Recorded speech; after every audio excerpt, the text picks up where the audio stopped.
ಶ್ರೀ ಗುರುಭ್ಯೋ ನಮಃ. ಹರಿ ಓಂ. ವಿಜ್ಞಾನರೋಚಿ ಪರಿಪೂರಿತಾಂತರ್ಬಾಹ್ಯಾಂಡಕೋಶಂ ಹರಿತೋಪಲಾಭಂ ತರ್ಕಾಭಯೇತಂ ವಿಧಿ ಸರ್ವಪೂರ್ವಗೀರ್ವಾಣ ವಿಜ್ಞಾನದ ಮಾನತೋಸ್ಮಿ. ಪ್ರಥಮೋ ಹನುಮಾನ್ ನಾಮ ದ್ವಿತೀಯೋ ಭೀಮಯೇವ ಚ ಪೂರ್ಣಪ್ರಜ್ಞಸ್ತೃತೀಯಸ್ತು ಭಗವತ್ ಕಾರ್ಯಸಾಧಕಃ ಬುದ್ಧಿರ್ಬಲಂ ಯಶೋಧೈರ್ಯಂ ನಿರ್ಭಯತ್ವಮರೋಗತಾ ಅಜಾಡ್ಯಂ ವಾಕ್ಪಟುತ್ವಂಚ ಹನುಮತ್ ಸ್ಮರಣಾತ್ ಭವೇತ್. ಪೃಥ್ವೀಮಂಡಲಮಧ್ಯಸ್ಥಾಃ ಪೂರ್ಣಬೋಧಮತಾನುಗಾಃ ವೈಷ್ಣವಾ ವಿಷ್ಣುಹೃದಯಾಃ ತಾನ್ನಮಸ್ಯೆ ಗುರುನ್ ಮಮ. ಯತೋ ಭೂತಾನಿ ಜಾಯಂತೆ ಯೇನ ಜೀವಂತಿ ತಾನ್ಯುತ ಯೋ ಹಂತಿ ಮೋಕ್ಷದಸ್ತೇಷಾಂ ತಂ ವಿಷ್ಣುಂ ಪ್ರಣಮಾಮ್ಯಹಂ. ಶ್ರೀ ಗುರುಭ್ಯೋ ನಮಃ. ಹರಿ ಓಂ. ಶ್ರೀಮದ್ ವಿಷ್ಣು ರಹಸ್ಯದಲ್ಲಿ 45ನೇ ಅಧ್ಯಾಯದಲ್ಲಿ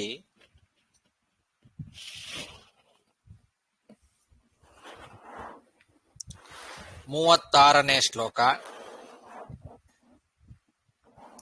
ಪ್ರಾಯೇಣ ಬ್ರಾಹ್ಮಕಲ್ಪೇಷು ತಥಾ ದೈನಂದಿನೇಷ್ವಪಿ ಪೂರ್ವೋಕ್ತವತ್ ಪ್ರಜಾಯಂತೆ ಸೃಷ್ಟ್ಯಾದ್ಯಾ ಸರ್ವದೈವಹಿ ವಿಪರ್ಯಯ ಕ್ವಚಿತ್ ಕಿಂಚಿತ್ ಇತಿ ಶಾಸ್ತ್ರ ವಿನಿರ್ಣಯಃ. ಏವಂ ತೇ ಸರ್ವಮಾಖ್ಯಾತಂ ಪೃಷ್ಟಾಪೃಷ್ಟಂ ತ್ವಯಾ ಮಯಾ. ಭಗವಂತ ಬ್ರಹ್ಮದೇವರಿಗೆ ಸೃಷ್ಟಿ ಸ್ಥಿತಿ ಲಯಗಳ ಬಗ್ಗೆ ವರ್ಣನೆ ಮಾಡ್ತಾ ಇದುವರೆಗೆ ಎಲ್ಲ ಏನು ಹೇಳಿದ, ಇದು ಪ್ರತಿ ಬ್ರಹ್ಮಕಲ್ಪದಲ್ಲಿಯೂ ಕೂಡ ಬ್ರಹ್ಮನ ಪ್ರತಿ ದಿವಸ ದಿನಕಲ್ಪ ಅಂತೇನು ಹೇಳ್ತೇವೆ, ಆ ದಿನಕಲ್ಪದಲ್ಲಿಯೂ ಕೂಡ ಈ ಸೃಷ್ಟಿ ಮೊದಲಾದವುಗಳು ಪ್ರಾಯೇಣ ಹಿಂದೆ ಹೇಳಿದಂತೆ ಎಲ್ಲಾ ಕಾಲದಲ್ಲೂ ನಡೆಯುತ್ತೆ ಅಂತ ಹೇಳ್ತಾ ಇದ್ದಾರೆ.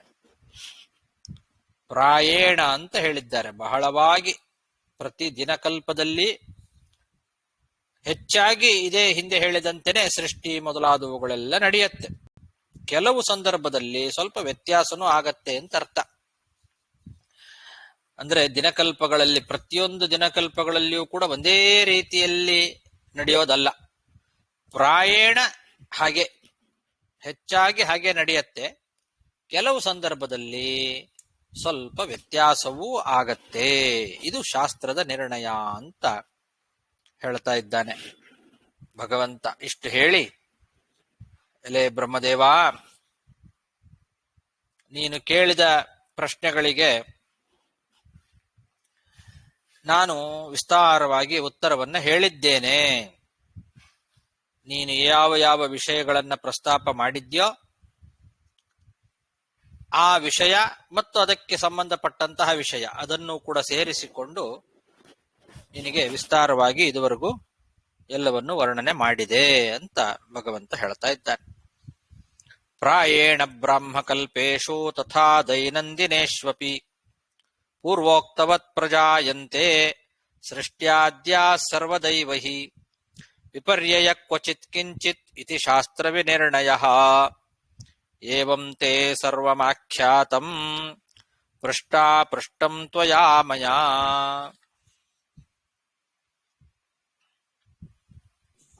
ನಾರಾಯಣನ್. ಸೊ ಇಲ್ಲಿ ಬ್ರಹ್ಮದೇವರ ದಿನಕಲ್ಪದಲ್ಲಿ ಬಂದು ಈ ತರ ನಡೀತೆ ಅಂದ್ರೆ ನಾವು ಪ್ರತಿಯೊಂದು ದಿನಕಲ್ಪದಲ್ಲಿಯೂ ಕೂಡ ಈ ರೀತಿ ಸೃಷ್ಟಿ ಸ್ಥಿತಿ ಲಯ ಮೊದಲಾದವುಗಳು ನಡೆಯುತ್ತೆ ಅಂತ ಅರ್ಥ. ರೈಟ್. ಅದು ಬಂದು 3 ಲೋಕ ಮುಟ್ಟಿದ್ದ ನಾಶ ಆಯ್ತಲ್ಲ, 14 ಲೋಕ ಇಲ್ಲಲ್ಲವಾ. ಅದಕ್ಕೇನೆ ಪ್ರಾಯ ಅಂತ ಹೇಳಿದ್ದು. ಪ್ರಾಯೇಣ ಈ ತರ ಆಗತ್ತೆ, ಕೆಲವು ಸಲ ವ್ಯತ್ಯಾಸನೂ ಆಗತ್ತೆ ಅಂತ. ವ್ಯತ್ಯಾಸ ಆಗತ್ತೆ ಅಂದ್ರೆ ಅದೇ ಇದು ಪೂರ್ತಿ ನಾಶ ಆಗೋದಿಲ್ಲ ಅಂತ. ಈಗ ನೀವು ಹೇಳಿದ್ರಲ್ಲ, ಕೆಲವು ದಿನಕಲ್ಪಗಳಲ್ಲಿ ನಾಶವಾಗೋದಿಲ್ಲ, ಮಹಾಪ್ರಳಯದಲ್ಲಿ ಮಾತ್ರ ನಾಶ ಆಗತ್ತೆ ಅಂತೇನು ನಾವು ಮೊನ್ನೆ ವಿಚಾರ ಮಾಡಿದ್ವಲ್ಲ ಅದರ ಬಗ್ಗೆ. ಆ ತರ ಕೆಲವು ವ್ಯತ್ಯಾಸನೂ ಕೂಡ ಆಗತ್ತೆ ಅಂತ ಅದನ್ನ ಬೇರೆ ಪ್ರಮಾಣಗಳನ್ನ ನೋಡಿ ತಿಳ್ಕೊಳ್ಬೇಕು.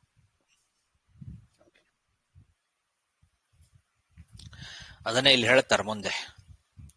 ರಹಸ್ಯಂ ಸರ್ವಶಾಸ್ತ್ರಾಣಾಂ ಕಿಂಚಿನ್ಮಾತ್ರಾವಶೇಷಿತಂ ಯದ್ಯದನ್ಯ ಪುರಾಣಾದೌ ಕೀರ್ತಿತಂ ವಿಸ್ತರಾದಪಿ ತದಪ್ಯತ್ರೈವ ಜಾನೀಹಿ ನ ವಿರೋಧೋತ್ರ ಕರ್ಹಿಚಿತ್ ಸಾರಭೂತಮಿದಂ ಯಸ್ಮಾತ್ ತಸ್ಮಾತ್ ಸರ್ವಾತ್ಮನೈವ ಹಿ.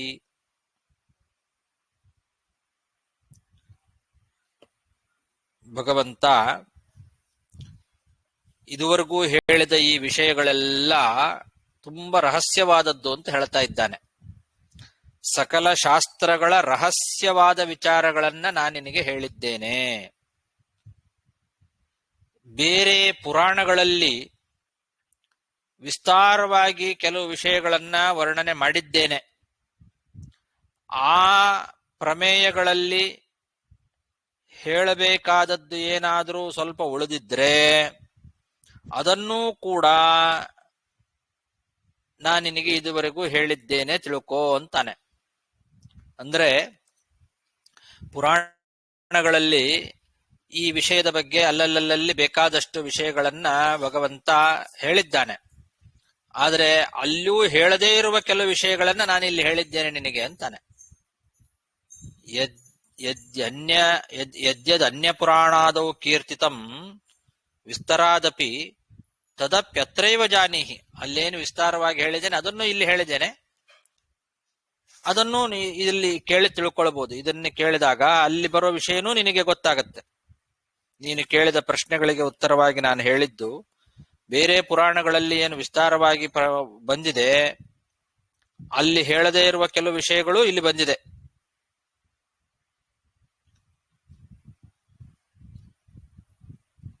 ಇಲ್ಲಿ ಹೇಳಿದ್ದಕ್ಕೂ ಆ ಪುರಾಣಗಳಲ್ಲಿ ಹೇಳಿದ್ದಕ್ಕೂ ಯಾವ ವಿರೋಧವೂ ಇಲ್ಲ ಅಂತಾನೆ.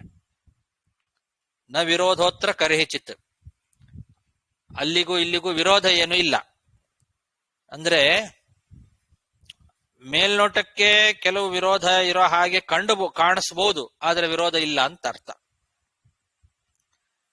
ಅಲ್ಲಿ ನ ವಿರೋಧೋತ್ರ ಕರ್ಹಿಚಿತ್ ಅಂತ ವಿರೋಧ ಇಲ್ಲ ಅಂತ ಸ್ಪಷ್ಟವಾಗಿ ಭಗವಂತ ಇಲ್ಲಿ ಹೇಳ್ತಾ ಇರೋದಕ್ಕೆ ಕಾರಣ ಏನು ಅಂದ್ರೆ ಕೆಲವು ಕಡೆ ವಿರೋಧ ಇರೋ ಹಾಗೆ ಕಾಣಿಸತ್ತೆ. ಅದಕ್ಕೋಸ್ಕರ ಇದು ಸಾರಭೂತವಾಗಿರ್ತಕ್ಕಂಥದ್ದು.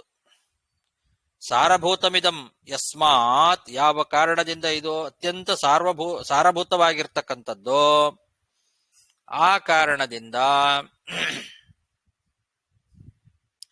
ಇದನ್ನ ಇಲ್ಲೇ ತಿಳ್ಕೊ ಅಂತಾನೆ. ಸರ್ವಾತ್ಮನೈವ ಹಿ. ಸರ್ವಾತ್ಮನೈವ ಹಿ ಅಂತಂದ್ರೆ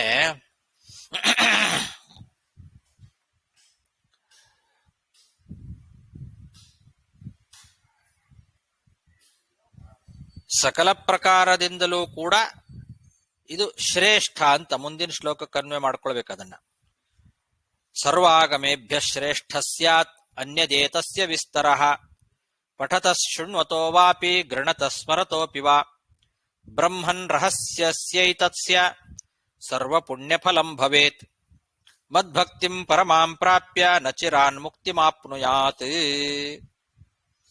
ಈಗ ನಾ ಏನು ನಿನಗೆ ಉಪದೇಶ ಮಾಡಿದೆ ಇದು ಪುರಾಣಗಳಲ್ಲೂ ಬಂದಿದೆ. ಅದನ್ನ ಪುರಾಣಗಳಲ್ಲಿ ಹೇಳಿರೋ ವಿಷಯವನ್ನೇ ನಾನು ಇಲ್ಲಿ ಹೇಳಿದ್ದೇನೆ. ಅದನ್ನ ಸಂಗ್ರಹ ಮಾಡಿ ಪುರಾಣಗಳಲ್ಲಿ ಅಲ್ಲಲ್ಲಿ ಹೇಳಿರ್ತೇನೆ. ಅದನ್ನ ನೀನು ಇಲ್ಲಿ ಪ್ರಶ್ನೆ ಮಾಡಿದ್ದಕ್ಕೆ ಆ ಪ್ರಶ್ನೆಗೆ ಸರಿಯಾಗಿ ಉತ್ತರವಾಗಿ ಸಂಗ್ರಹ ಮಾಡಿ ನಾನು ಬೇರೆ ಬೇರೆ ಪುರಾಣಗಳಲ್ಲಿ ಬರುವ ವಿಷಯಗಳನ್ನೆಲ್ಲ ಇಲ್ಲಿ ಹೇಳಿದ್ದೇನೆ. ಹಾಗಾಗಿ ಇದು ಸರ್ವಶಾಸ್ತ್ರಾತ್ಮಕವಾದದ್ದಿದು ಅಂತಾನೆ. ಸರ್ವಾಗಮೇಭ್ಯ ಶ್ರೇಷ್ಠ. ಇದು ಎಲ್ಲ ಆಗಮಗಳಲ್ಲಿ ಶ್ರೇಷ್ಠವಾದ ಆಗಮ. ಬೇರೆ ಬೇರೆ ಆಗಮಗಳೆಲ್ಲ ವಿಸ್ತಾರವಾಗೇ ಇದೆ, ಇಲ್ಲ ಅಂತಲ್ಲ. ಅಲ್ಲಿಯೂ ಕೂಡ ವಿಸ್ತಾರವಾಗಿ ವರ್ಣನೆ ಮಾಡಿದ್ದೇನೆ. ಆದರೆ ಇದು ರಹಸ್ಯವಾದ ವಿಷಯಗಳನ್ನ ಇಲ್ಲಿ ಹೇಳಿದ್ದೇನೆ. ಅದಕ್ಕೆ ಇದಕ್ಕೆ ವಿಷ್ಣು ರಹಸ್ಯ ಅಂತ ಹೆಸರು. ರಹಸ್ಯವಾದ ವಿಷಯಗಳನ್ನ ಇದು ಯಾವ ಪ್ರಶ್ನೆ? ಅದು ಒಂಚೂರು ಒಂದ್ಸತಿ ಸೂಕ್ಷ್ಮವಾಗಿ ಹೇಳಿ. ಏನು ಏನು ಅಂತ ಅರ್ಥ ಆಗಿಲ್ಲ, ಇನ್ನೊಂದ್ಸತಿ ಹೇಳಿ. ಯಾವ್ದು ಅರ್ಥ ಆಗಿಲ್ಲ ನಿಮಗೆ?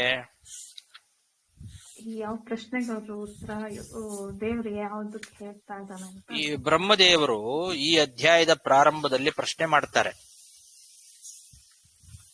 ಆ ಪ್ರಶ್ನೆಗೆ ಉತ್ತರವಾಗಿ ಭಗವಂತ ಹೇಳೋದಿದೆಲ್ಲ. ಮನ್ವಂತರಗಳ ವರ್ಣನೆ, ಸೃಷ್ಟಿ ಸ್ಥಿತಿ ಲಯಗಳ ವರ್ಣನೆಯನ್ನೆಲ್ಲ ಮಾಡು ಅಂತ ಬ್ರಹ್ಮದೇವರು ಕೇಳ್ತಾರೆ. ಅದಕ್ಕೆ ಭಗವಂತ ವರ್ಣನೆ ಮಾಡಿದ್ದು. ಬ್ರಹ್ಮದೇವರ ಪ್ರಶ್ನೆಗೆ ಉತ್ತರವಾಗಿ ನಾನು ಹೇಳಿದ್ದೇನೆ ಅಂತ ಭಗವಂತ ಹೇಳ್ತಾ ಇದ್ದಾನೆ. ಪ್ರಶ್ನೆ ಎಲ್ಲಿ ಬಂದಿದೆ?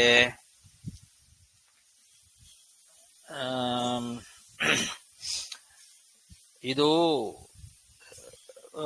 ಮತ್ಸ್ಯರೂಪಿಯಾದ ಭಗವಂತ ಮೊದಲು ಈ 44ನೇ ಅಧ್ಯಾಯದಲ್ಲಿ ಪ್ರಾರಂಭದಲ್ಲಿ ಸತ್ಯವ್ರತ ಮಹಾರಾಜ ಕೇಳುತ್ತಾನೆ ಮತ್ಸ್ಯರೂಪಿಯಾದ ಭಗವಂತನ ಹತ್ತಿರ.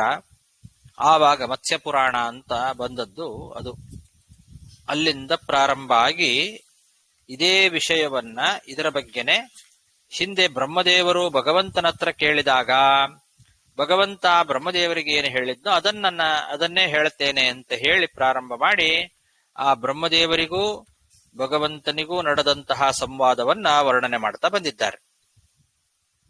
ಆ ತರ ಹಿಂದೆ ಬಂದದ್ದು ವಿಷಯ. ಅಲ್ಲಿ ಬ್ರಹ್ಮದೇವರು ಪ್ರಶ್ನೆ ಮಾಡಿದ್ದು ಇದು ಯಾವ ಯಾವ ಕಲ್ಪಗಳಲ್ಲಿ ಏನೇನು ಸೃಷ್ಟಿ ಆಗ್ತದೆ ಅನ್ನೋದ್ರ ಬಗ್ಗೆ, ಸೃಷ್ಟಿ ಸ್ಥಿತಿ ಲಯಗಳ ಬಗ್ಗೆ ಎಲ್ಲ ಕೇಳಿದ್ದಾರೆ. ಯಾವ ಮನ್ವಂತರಗಳ ವರ್ಣನೆ,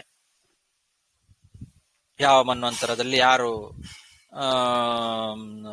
ಅಧಿಪತಿಗಳು, ಯಾವ್ಯಾವ ಮನ್ವಂತರದಲ್ಲಿ ಏನೇನು ನಡೆಯುತ್ತೆ, ಯಾರ್ಯಾರು ಅವತಾರ ಮಾಡ್ತಾರೆ ಅನ್ನೋದ್ರ ಬಗ್ಗೆ ಎಲ್ಲ ವಿಷಯ ಬಂದಿದೆ. ಅದಕ್ಕೆ ಉತ್ತರ ಇದರಲ್ಲಿ. ಇದು ಅಲ್ಲಲ್ಲಿ ಅದೇ ಈಗ ಮತ್ಸ್ಯ ಪುರಾಣದಲ್ಲಿ ಸತ್ಯವ್ರತ ಮಹಾರಾಜನಿಗೆ ಹೇಳಿದ ವಿಷಯ ಬಂತು. ಬೇರೆ ಪುರಾಣಗಳಲ್ಲೂ ಕೂಡ ಅಲ್ಲಲ್ಲಿ ಈ ತರದ ವಿಷಯಗಳು, ಇದಕ್ಕೆ ಸಂಬಂಧಪಟ್ಟಂತ ವಿಷಯಗಳೆಲ್ಲ ಬರುತ್ತೆ. ಆದ್ರೆ ಅದನ್ನೆಲ್ಲ ಇಲ್ಲಿ ಸಂಗ್ರಹ ಮಾಡಿ ನಿನಗೆ ಹೇಳಿದ್ದೇನೆ, ಮತ್ತು ರಹಸ್ಯವಾದ ವಿಷಯಗಳನ್ನು ಇಲ್ಲಿ ಕೆಲವು ಹೇಳಿದ್ದೇನೆ ಅಂತಾನೆ ಭಗವಂತ. ಸಾರಭೂತಮಿದಂ ಯಸ್ಮಾತ್ ತಸ್ಮಾತ್ ಸರ್ವಾತ್ಮನೈವ ಹಿ ಸರ್ವಾಗಮೇಭ್ಯ ಶ್ರೇಷ್ಠ ಅಂತಾನೆ. ಎಲ್ಲ ಪುರಾಣಗಳ ಸಾರಭೂತವಾಗಿ ಇಲ್ಲಿ ನಾನು ಹೇಳಿರೋದ್ರಿಂದ ಇದು ಎಲ್ಲ ಪುರಾಣಗಳಿಗಿಂತಲೂ ಶ್ರೇಷ್ಠ ಅಂತಾನೆ. ಮತ್ತು ರಹಸ್ಯ ಏತಸ್ಯ ರಹಸ್ಯಸ್ಯ ಏತಸ್ಯ ಸರ್ವಪುಣ್ಯ ಫಲಂ ಭವೇತ್ ಅಂತ. ಇದು ರಹಸ್ಯವಾದಂತ ವಿಷ್ಣು ರಹಸ್ಯದ ಭಾಗ. ಇದು ವಿಷ್ಣುವಿನ ರಹಸ್ಯವಾದ ಭಾಗಗಳು. ಆದ್ರಿಂದ ಇದನ್ನ ಯಾರು ಶ್ರವಣ ಮಾಡ್ತಾರೋ, ಯಾರು ಕೀರ್ತನೆ ಮಾಡ್ತಾರೋ, ಯಾರು ಸ್ಮರಣೆ ಮಾಡ್ತಾರೋ, ಅಂದ್ರೆ ಶ್ರವಣ ಮನನ ಕೀರ್ತನ ಅದನ್ನ ಮಾಡಿದವರಿಗೆ ಸರ್ವ ಪುಣ್ಯ ಫಲಂ ಭವೇತ್, ಎಲ್ಲಾ ಪುಣ್ಯ ಕರ್ಮಗಳ ಫಲವೂ ಸಿಗತ್ತೆ ಅಂತಾನೆ. ಈ ವಿಷಯ ವಿಷ್ಣು ರಹಸ್ಯದ ಪಠಣ, ಶ್ರವಣ, ಕೀರ್ತನೆ ಮತ್ತು ಸ್ಮರಣೆ. ಪಠತಃ ಶೃಣ್ವತೋ ವಾಪಿ ಗೃಣತಃ ಸ್ಮರತೋಪಿ ವಾ ಅಂತ. ಪಠತಃ ಅಂತಂದ್ರೆ ಇದನ್ನ ಪಠಣ ಮಾಡೋದು, ಶೃಣ್ವತ ಅಂದ್ರೆ ಕೇಳೋದು, ಅಥವಾ ಗೃಣತಃ ಅಂತಂದ್ರೆ ಕೀರ್ತನೆ ಮಾಡೋದು, ಅಥವಾ ಸ್ಮರತೋಪಿವ ಸ್ಮರಣೆ ಮಾಡೋದು, ಭಗವಂತನ ಮಹಿಮಾ ಸ್ಮರಣ. ಇದನ್ನ ಮಾಡಿದವರಿಗೂ ಕೂಡ ಸರ್ವ ಪುಣ್ಯ ಫಲಂ ಭವೇತ್, ಉತ್ತಮವಾದ ಪುಣ್ಯ ಅಂತನ್ನೋದು ಸಿಗ್ತದೆ. ಅಷ್ಟೇ ಅಲ್ಲ, ಮದ್ಭಕ್ತಿಂ ಪರಮಾಂ, ನನ್ನಲ್ಲಿ ಉತ್ತಮವಾದ ಭಕ್ತಿಯನ್ನ ಅವರು ಪಡಿತಾರೆ. ಭಕ್ತಿಯನ್ನ ಪಡೆದು ತನ್ಮೂಲಕವಾಗಿ ಮೋಕ್ಷವನ್ನು ಕೂಡ ಪಡಿತಾರೆ. ನ ಚಿರಾತ್ ಮುಕ್ತಿ ಮಾಪ್ನುಯಾತ್ ಅಂದಿದ್ದಾನೆ. ನ ಚಿರಾತ್ ಅಂದ್ರೆ ಬಹಳ ಸಮಯ ತಗೊಳ್ಳೋದಿಲ್ಲ ಅಂತ ಅರ್ಥ. ಚಿರಾತ್ ಅಂದ್ರೆ ಅನೇಕ ಸಮಯಗಳ ಅಂತರದಲ್ಲಿ ಮೋಕ್ಷ. ಆದ್ರೆ ವಿಷ್ಣು ರಹಸ್ಯವನ್ನ ಯಾರು ಪಠಣ ಮಾಡ್ತಾರೆ ಅವರಿಗೆ ನ ಚಿರಾತ್, ಬಹಳ ತಡ ಆಗೋದಿಲ್ಲ. ಆದಷ್ಟು ಬೇಗನೆ ಅವರಿಗೆ ನನ್ನಲ್ಲಿ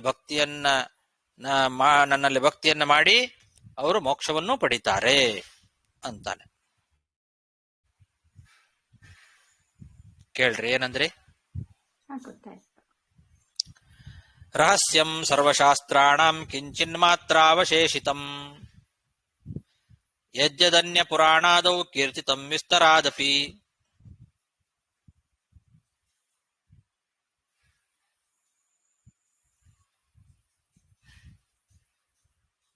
ತದಪ್ಯತ್ರೈವ ಜಾನೀಹಿ ನ ವಿರೋಧೋತ್ರ ಕರ್ಹಿಚಿತ್. ಸಾರಭೂತಮಿದಂ ಯಸ್ಮಾತ್ ತಸ್ಮಾತ್ ಸರ್ವಾತ್ಮನೈವ ಹಿ ಸರ್ವಾಗಮೇಭ್ಯಃ ಶ್ರೇಷ್ಠ ಸ್ಯಾತ್ ಅನ್ಯದೇತಸ್ಯ ವಿಸ್ತರಃ. ಪಠತಃ ಶೃಣ್ವತೋ ವಾಪಿ ಗೃಣತಃ ಸ್ಮರತೋಪಿ ವಾ ಬ್ರಹ್ಮನ್ ರಹಸ್ಯಸ್ಯೈತಸ್ಯ ಸರ್ವಪುಣ್ಯಫಲಂ ಭವೇತ್. ಮದ್ಭಕ್ತಿಂ ಪರಮಾಂ ಪ್ರಾಪ್ಯ ನ ಚಿರಾನ್ ಮುಕ್ತಿಮಾಪ್ನುಯಾತ್. ನಾತಃ ಪರತಮಂ ಕಿಂಚಿತ್ ಮುಕ್ತಿ ಸಾಧನಮಿಷ್ಯತೆ. ಅತೋಸ್ಯ ಸರ್ವದಾ ಸದ್ಭಿಃ ಕರ್ತವ್ಯಂ ಶ್ರವಣಾದಿ ಚ. ಇದಕ್ಕಿಂತ ಮುಕ್ತಿ ಸಾಧನವಾದ ಶ್ರೇಷ್ಠವಾದ ಗ್ರಂಥ ಮತ್ತೊಂದಿಲ್ಲ ಅಂತ. ಅತಃ ಅಂದ್ರೆ ಈ ವಿಷ್ಣು ರಹಸ್ಯ ಏನಿದೆ, ಸರ್ವಶಾಸ್ತ್ರಗಳ ರಹಸ್ಯಭೂತವಾದಂತಹ ಈ ವಿಷಯವನ್ನು ತಿಳಿಯೋದಕ್ಕಿಂತ ಪರತಮಂ ಕಿಂಚಿತ್ ನ ಮುಕ್ತಿ ಸಾಧನಂ ಅಂತ ಹಾಗಿಟ್ಟುಕೊಳ್ಬೇಕು. ಇದಕ್ಕಿಂತ ಅಂತಂದ್ರೆ ಈ ಗ್ರಂಥಕ್ಕಿಂತ ಅಂತ ಅರ್ಥ ಅಲ್ಲ. ಇದುವರೆಗೂ ಹೇಳಿದ್ದೇನಿದೆ ರಹಸ್ಯವಾದ ವಿಷಯ, ವಿಷ್ಣುವಿನ ರಹಸ್ಯ ವಿಷಯಗಳೇನಿದ್ದಾವೆ ಇದನ್ನ ತಿಳ್ಕೊಳ್ಳೋದೇನಿದೆ ಇದೇ ಮುಕ್ತಿಗೆ ಸಾಧನ. ಇದಕ್ಕಿಂತ ಉತ್ತಮವಾದ ಮುಕ್ತಿ ಸಾಧನ ಮತ್ತೊಂದಿಲ್ಲ ಅಂತ ಅರ್ಥ. ಭಗವಂತನ ರಹಸ್ಯವಾದ ಮಹಿಮೆಗಳು ಅದನ್ನ ತಿಳ್ಕೊಳ್ಳೋದೇ ಮುಕ್ತಿಗೆ ಸಾಧನ. ಇದಕ್ಕಿಂತ ಉತ್ತಮವಾದ ಮುಕ್ತಿ ಸಾಧನ ಮತ್ತೊಂದಿಲ್ಲ. ಈ ವಿಷಯವನ್ನ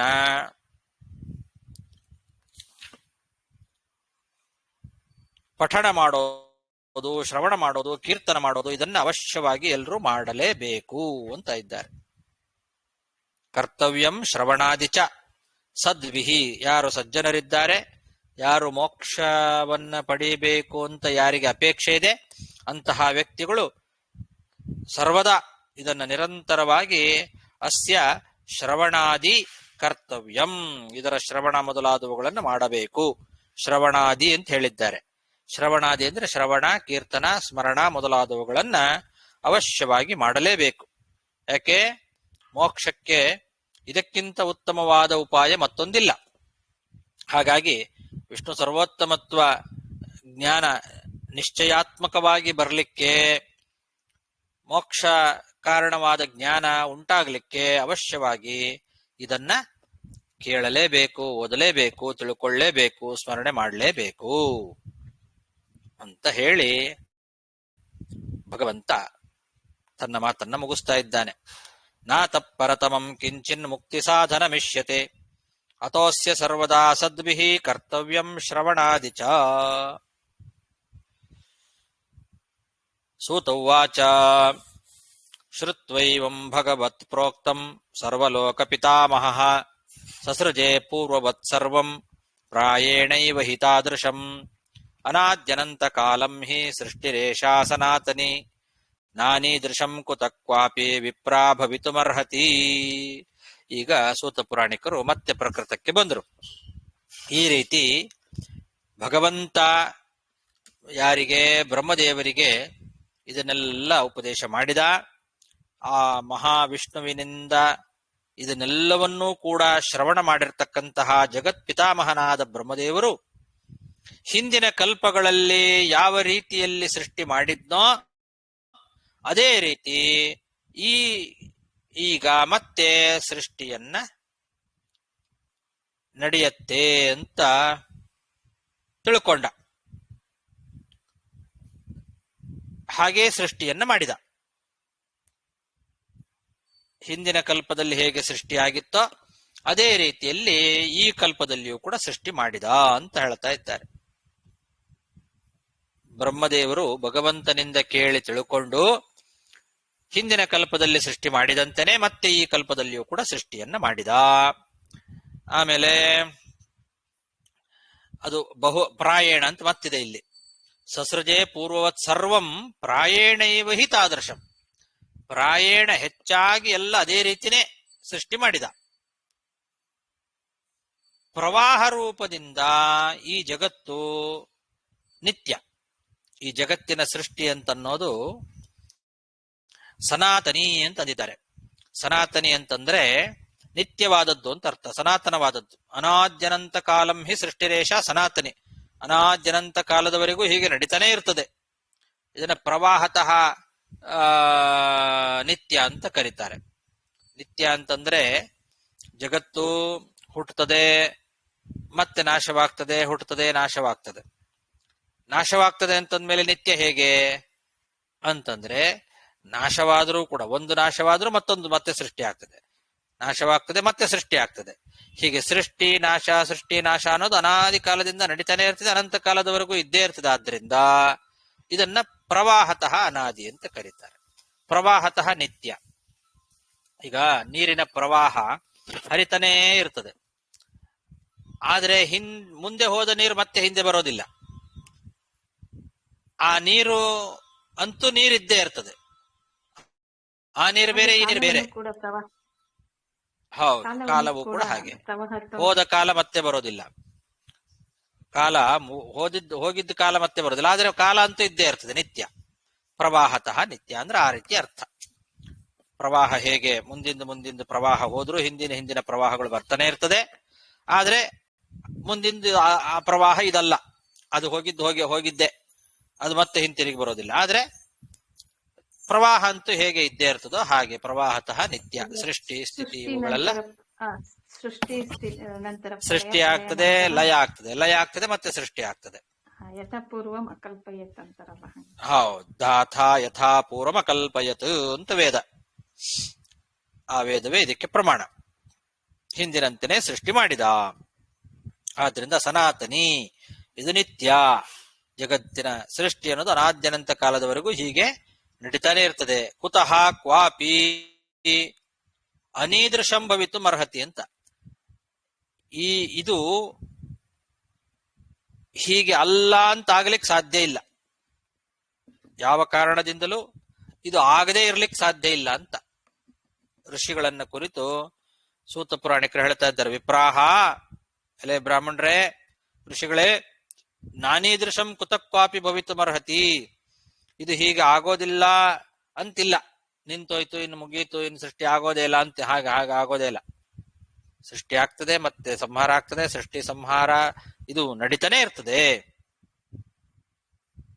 ಇದಕ್ಕೆ ವಿರುದ್ಧವಾಗಿ ಆಗೋದಿಲ್ಲ ಅಂತ. ಶ್ರುತ್ವೈವಂ ಭಗವತ್ ಪ್ರೋಕ್ತಂ ಸರ್ವಲೋಕ ಪಿತಾಮಹಃ ಸಸೃಜೆ ಪೂರ್ವವತ್ ಸರ್ವಂ ಪ್ರಾಯೇಣೈವ ಹಿ ತಾದೃಶಂ ಅನಾದ್ಯನಂತ ಕಾಲಂ ಹಿ ಸೃಷ್ಟಿರೇಷಾ ಸನಾತನಿ ನಾನೀದೃಶಂ ಕುತಕ್ವಾಪಿ ವಿಪ್ರಾ ಭವಿತುಮರ್ಹತಿ. ಭಾವಾಭಾವ ವಿಭೇದೇನ ಪದಾರ್ಥಾಸ್ತು ದ್ವಿಧಾಖಿಲಾಃ ಅಚೇತನ ಸ್ವಭಾವಾ ಸ್ಯುಃ ಅಭಾವಾಸ್ ಸರ್ವ ಏವ ಹಿ ಕಾಯಾತ್ ಪ್ರಾಗೇವ ತೇ ಕೇಚಿತ್ ತನ್ನಾಶಾತ್ ಪರತಃ ಪರೆ ತ್ರೈಕಾಲಿಕಾಸ್ತಥಾ ಕೇಚಿತ್ ಏವಂ ತೇ ತ್ರಿವಿಧಾ ಸ್ಮೃತಾಃ. ಜಗತ್ತಿನಲ್ಲಿ ಪದಾರ್ಥಗಳು ಎರಡು ವಿಧ, ಭಾವ ಪದಾರ್ಥ ಮತ್ತು ಅಭಾವ ಪದಾರ್ಥ ಅಂತ ಎರಡು ರೀತಿಯಾಗಿರ್ತಕ್ಕಂತಹ ಪದಾರ್ಥಗಳಿದ್ದಾವೆ. ಭಾವಾಭಾವ ವಿಭೇದೇನ ಪದಾರ್ಥಾಃ ತು ದ್ವಿವಿಧ ಅಖಿಲಾಃ. ಎಲ್ಲ ಪದಾರ್ಥಗಳು ಎರಡು ವಿಧವಾಗಿದ್ದಾವೆ, ಭಾವ ಮತ್ತು ಅಭಾವ ಅಂತ ಎರಡು ವಿಧ.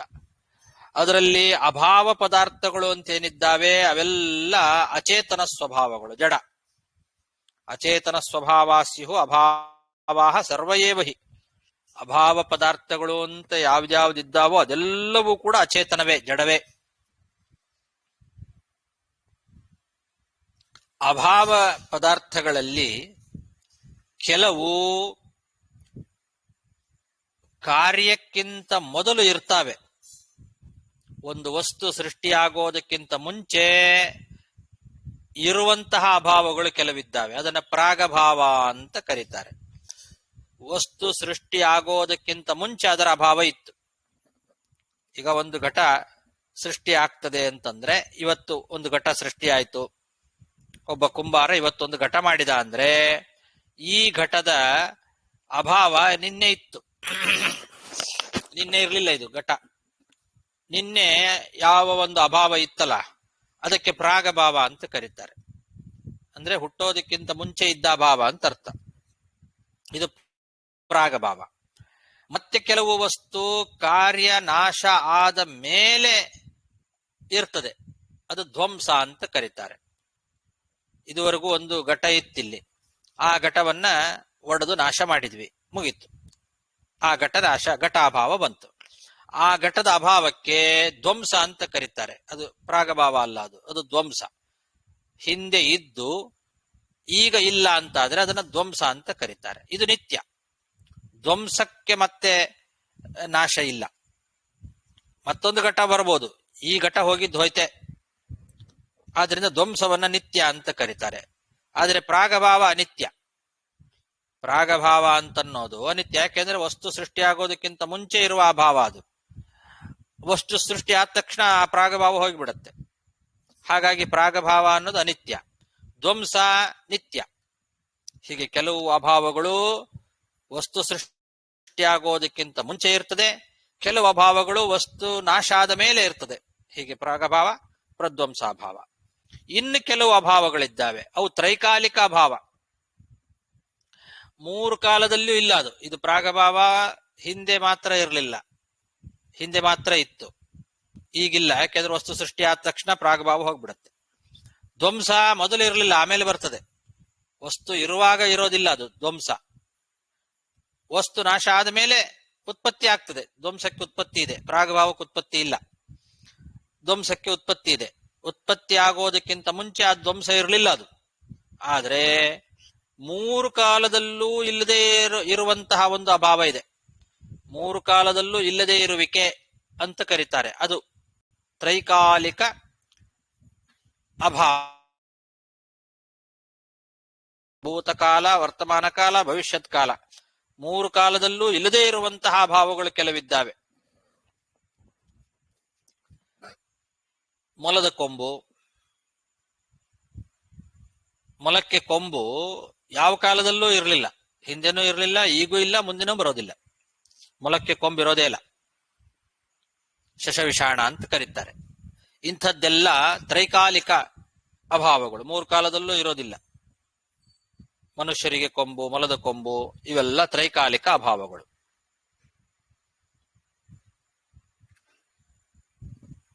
ತ್ರೈಕಾಲಿಕಾಹ ತಥಾ ಕೇಚಿತ್ ಏವಂ ತೇ ತ್ರಿವಿಧಾ ಸ್ಮೃತಾಹ. ಹೀಗೆ ಒಟ್ಟು 3 ವಿಧವಾದ ಅಭಾವಗಳಿದ್ದಾವೆ. ಪದಾರ್ಥಗಳು ಭಾವ ಮತ್ತು ಅಭಾವ ಅಂತ 2 ವಿಧ. ಅದರಲ್ಲಿ ಅಭಾವದ ವಿವರಣೆಯನ್ನು ಇಷ್ಟು ಹೇಳಿದಂಗಾಯ್ತು. ಇವಾಗ ಭಾವ ವಿಭೇದೇನ ಪದಾರ್ಥಸ್ತದ್ವಿಧಾಖಿಲಾಹ ಅಚೇತನ ಸ್ವಭಾವ ಸ್ಯುಃ ಅಭಾವ ಸರ್ವ ಏವ ಹಿ ಕಾಯಾತ್ ಪ್ರಾಗೇವತೆ ಕೇಚಿತ್ ಕಾರ್ಯಾತ್ ಪ್ರಾಗೇವತೆ ಕೇಚಿತ್ ತನ್ನಾಶಾತ್ ಪರತಪ್ಪರೆ ತ್ರೈಕಾಲಿಕಾಸ್ತಥಾ ಕೇಚಿತ್ ಏವಂ ತೇ ತ್ರಿವಿಧಾ ಸ್ಮೃತಾಃ. 3 ವಿಧವಾದ ಅಭಾವಗಳು. ಇನ್ನು ಭಾವ ಪದಾರ್ಥಗಳು.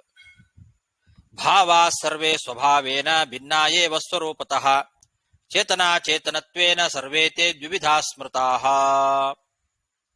ಇನ್ನು ಭಾವ ಪದಾರ್ಥಗಳು ಏನಿದ್ದಾವೆ ಅವೆಲ್ಲ ಸ್ವಭಾವದಿಂದಲೇನೆ ಪರಸ್ಪರ ಭಿನ್ನವಾದಂಥವುಗಳು. ತಮ್ಮ ತಮ್ಮ ಸ್ವರೂಪದಿಂದಲೇ ಪರಸ್ಪರ ಭಿನ್ನವಾದಂಥವುಗಳು ಭಾವವಸ್ತುಗಳು.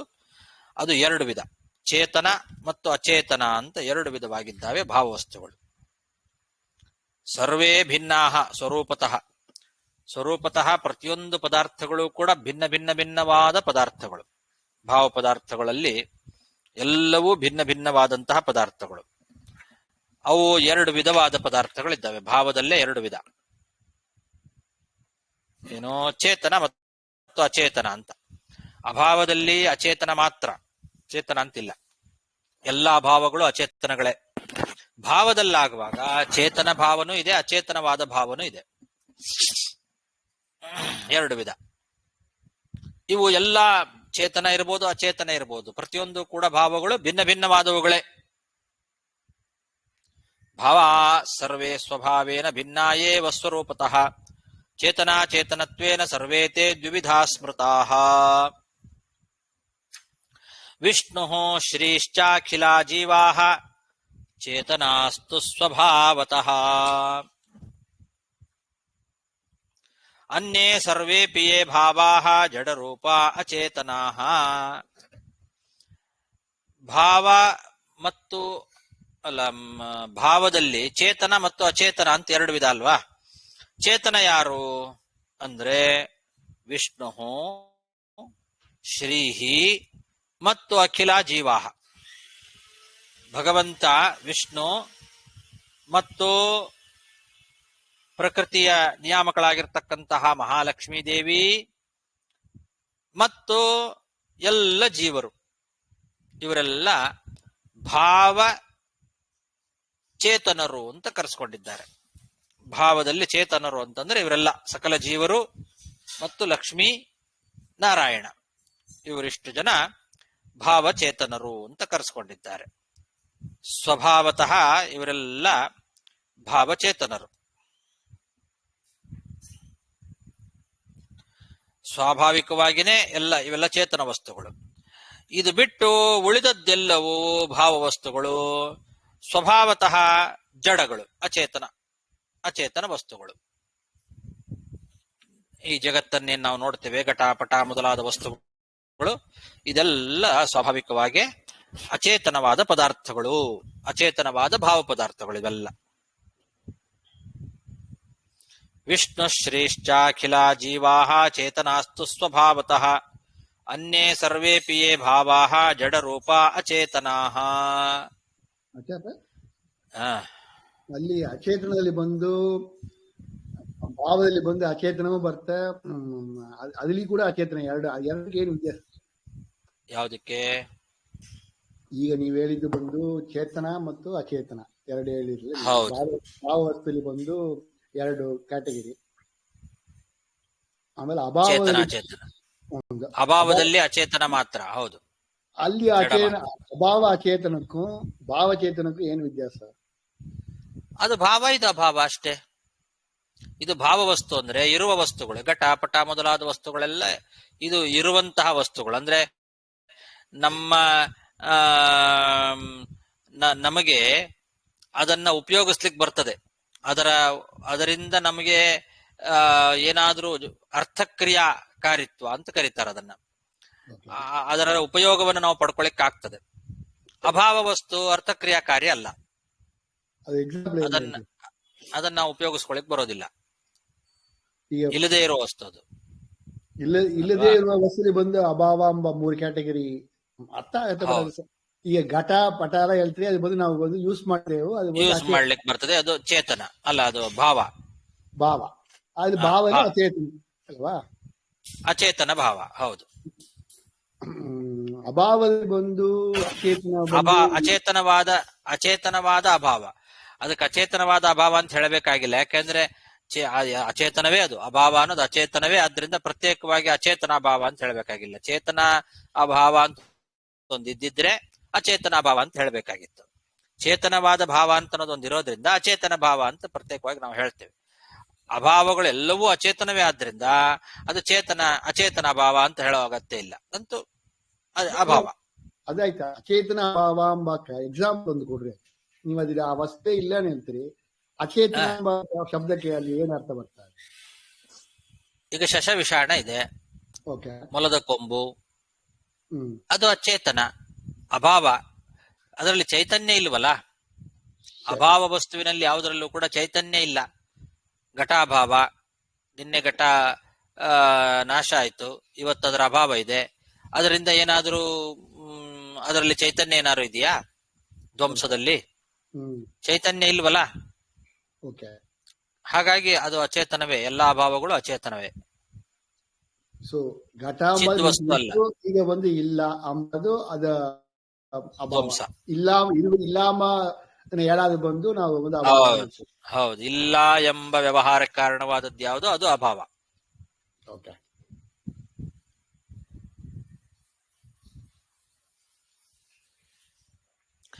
ಜಡ ಪ್ರಕೃತಿ ಭೇದಾಸ್ತೆ ನಿಯಮ್ಯಾಸ್ತೆ ಶ್ರಿಯಾ ಸದಾ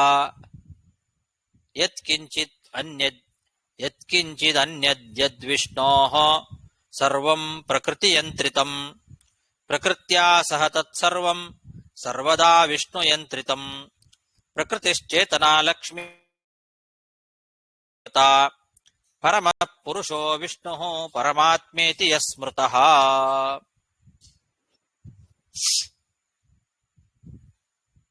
ಈ ಅಚೇತನವಾದ ವಸ್ತುಗಳೇನಿದ್ದಾವೆ, ಭಾವ ವಸ್ತುಗಳು ಅಂತ ಏನ್ ಹೇಳಿದ್ವಲ್ಲ, ಘಟಪಟ ಮೊದಲಾದ ಅಚೇತನವಾದ ಭಾವ ವಸ್ತುಗಳು, ಈ ಎಲ್ಲಾ ಅಚೇತನ ವಸ್ತುಗಳು ಕೂಡ ಜಡ ಪ್ರಕೃತಿಯ ವಿಕಾರದಿಂದ ಆದಂತಹ ಭಿನ್ನ ಭಿನ್ನ ಭಿನ್ನವಾದ ವಸ್ತುಗಳು. ಜಡ ಪ್ರಕೃತಿ ಅಂತೇನಿದೆ, ಆ ಜಡ ಪ್ರಕೃತಿಯ ವಿಕಾರ, ಪ್ರಕೃತಿಯ ವಿಕಾರಗಳಿಂದ ಆದಂತಹ ವಸ್ತುಗಳು ಇವೆಲ್ಲ. ಈ ಎಲ್ಲಾ ವಸ್ತುಗಳು ಕೂಡ ಯಾವಾಗಲೂ ಮಹಾಲಕ್ಷ್ಮೀ ದೇವಿಯಿಂದ ನಿಯಮ್ಯವಾದಂತಹ ವಸ್ತುಗಳು. ಜಡ ಪ್ರಕೃತಿಗೆ ನಿಯಾಮಕಳಾಗಿರ್ತಕ್ಕಂಥವಳು ಮಹಾಲಕ್ಷ್ಮೀ ದೇವಿ. ಆ ಮಹಾಲಕ್ಷ್ಮೀ ದೇವಿಯಿಂದ ಸದಾ ಕಾಲ ಅವಳ ಅಧೀನದಲ್ಲೇ ಇರ್ತಕ್ಕಂಥವುಗಳು, ಅವಳಿಂದ ನಿಯಮ್ಯವಾಗಿರ್ತಕ್ಕಂಥವುಗಳು ಈ ಎಲ್ಲ ಜಡ ಪ್ರಕೃತಿಯ ವಿಕಾರವಾದಂತಹ ಸಕಲ ವಸ್ತುಗಳು, ಭಿನ್ನ ಭಿನ್ನವಾದ ವಸ್ತುಗಳು. ಎಲ್ಲಾ ವಸ್ತುಗಳು ಕೂಡ ಭಗವಂತನನ್ನ ಒಂದು ಬಿಟ್ಟು, ವಿಷ್ಣುವನ್ನ ಬಿಟ್ಟು ಉಳಿದ ಎಲ್ಲ ವಸ್ತುಗಳು ಕೂಡ ಪ್ರಕೃತಿ ಶಬ್ದಳಾದ ಮಹಾಲಕ್ಷ್ಮೀ ದೇವಿಯಿಂದ ನಿಯಮ್ಯವಾದದ್ದೇ. ಭಗವಂತ ನಾರಾಯಣನನ್ನ ಬಿಟ್ರೆ ಉಳಿದದ್ದೆಲ್ಲವೂ ಕೂಡ ಅವಳ ಅಧೀನ. ಪ್ರಕೃತಿ ಶಬ್ದವಾಚ್ಯಳಾಗಿರ್ತಕ್ಕಂತಹ ಮಹಾಲಕ್ಷ್ಮೀ ದೇವಿಯ ವಶದಲ್ಲೇ ಇದ್ದಾವೆ. ಸರ್ವಂ ಪ್ರಕೃತಿಯಂತ್ರಿತಂ ಅನ್ಯದ್ ವಿಷ್ಣೋ. ವಿಷ್ಣುವನ್ನ ಒಬ್ಬನನ್ನ ಬಿಟ್ಟು ಉಳಿದದ್ದೆಲ್ಲವೂ ಪ್ರಕೃತಿಯಂತ್ರಿತಂ. ಪ್ರಕೃತಿಯಂತ್ರಿತ ಅಂದ್ರೆ ಪ್ರಕೃತಿ ಎಂಬ ಹೆಸರಿನಿಂದ ಕರೆಸ್ಕೊಳ್ತಕ್ಕಂತಹ ಮಹಾಲಕ್ಷ್ಮೀ ದೇವಿಯಿಂದ ಯಂತ್ರಿತ, ನಿಯಂತ್ರಿತ, ನಿಯಮ್ಯ ಅಂತ ಅರ್ಥ. ಎಲ್ಲವೂ ಅವಳ ಅಧೀನ, ಭಗವಂತನ ಒಬ್ಬನನ್ನ ಮಾತ್ರ ಬಿಟ್ಟು. ಪ್ರಕೃತಿ ಎಂಬ ಶಬ್ದದಿಂದ ಜಡ ಮತ್ತು ಚೇತನ, ಜಡ ಮತ್ತು ಚೇತನ ಪ್ರಕೃತಿಗಳಿಂದ ಸಹಿತವಾದ ಪ್ರತಿಯೊಂದು ಜಗತ್ತು ಕೂಡ ಪ್ರಕೃತಿಯನ್ನೂ ಇಟ್ಟುಕೊಂಡು, ಅದು ಜಡ ಪ್ರಕೃತಿ ಅಂದ್ರೆ ಈ ಎಲ್ಲ ವಸ್ತುಗಳಿಗೆ ಮೂಲ ಕಾರಣವಾದದ್ದು. ಚೇತನ ಪ್ರಕೃತಿ ಅಂತಂದ್ರೆ ಮಹಾಲಕ್ಷ್ಮೀ ದೇವಿ, ಚೇತನ ಪ್ರಕೃತಿ ಶಬ್ದವಾಚ್ಯಳಾಗಿರ್ತಕ್ಕಂತಹ ಚೇತನ ಅವಳು. ಅವಳನ್ನೂ ಸೇರಿಸಿಕೊಂಡು, ಜಡ ಪ್ರಕೃತಿಯನ್ನೂ ಸೇರಿಸಿಕೊಂಡು ಪ್ರತಿಯೊಂದು ವಸ್ತುಗಳು ಕೂಡ ಭಗವಂತನ ಅಧೀನ. ಎಲ್ಲವೂ ಭಗವಂತನ ಅಧೀನ. ಲಕ್ಷ್ಮೀದೇವಿಯೂ ಭಗವಂತನ ಅಧೀನ. ಜಡ ಪ್ರಕೃತ್ಯಾ ಸಹ ತತ್ಸರ್ವಂ. ತತ್ಸರ್ವಂ ಅಂದ್ರೆ ಈ ಹಿಂದೆ ಹೇಳಿದ ಎಲ್ಲ ಮಹಾಲಕ್ಷ್ಮೀ ದೇವಿಯ ವಶದಲ್ಲಿ ಇರುವಂತಹ ಯಾವ ಯಾವ ವಸ್ತುಗಳಿದ್ದಾವೋ ಆ ಎಲ್ಲಾ ವಸ್ತುಗಳು ಪ್ಲಸ್ ಮಹಾಲಕ್ಷ್ಮೀ ದೇವಿಯೂ ಕೂಡ ಭಗವಂತನ ಅಧೀನ, ವಿಷ್ಣು ಯಂತ್ರಿತಂ.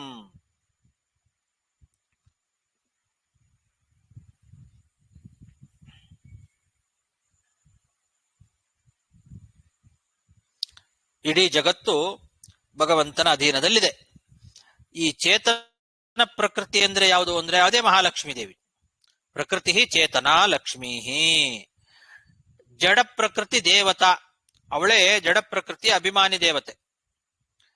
ಮತ್ತೆ ಪರಮಃ ಪುರುಷೋ ವಿಷ್ಣು ಪರಮಾತ್ಮೇತಿ ಯಸ್ಮೃತಃ. ಈ ಉಳಿದ ಜೀವರೆಲ್ಲ ಏನಿದ್ದಾರಲ್ಲ ಅವರೆಲ್ಲ ಪುರುಷ ಅನ್ನೋ ಶಬ್ದದಿಂದ ವಾಚ್ಯರು.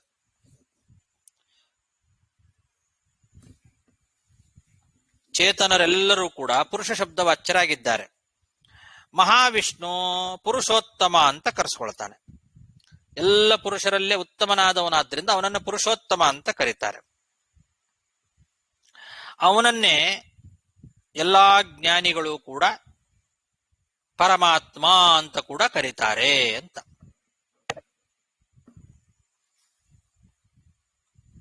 ಇಷ್ಟಿದೆ ಇಲ್ಲಿ ವಿಷಯ.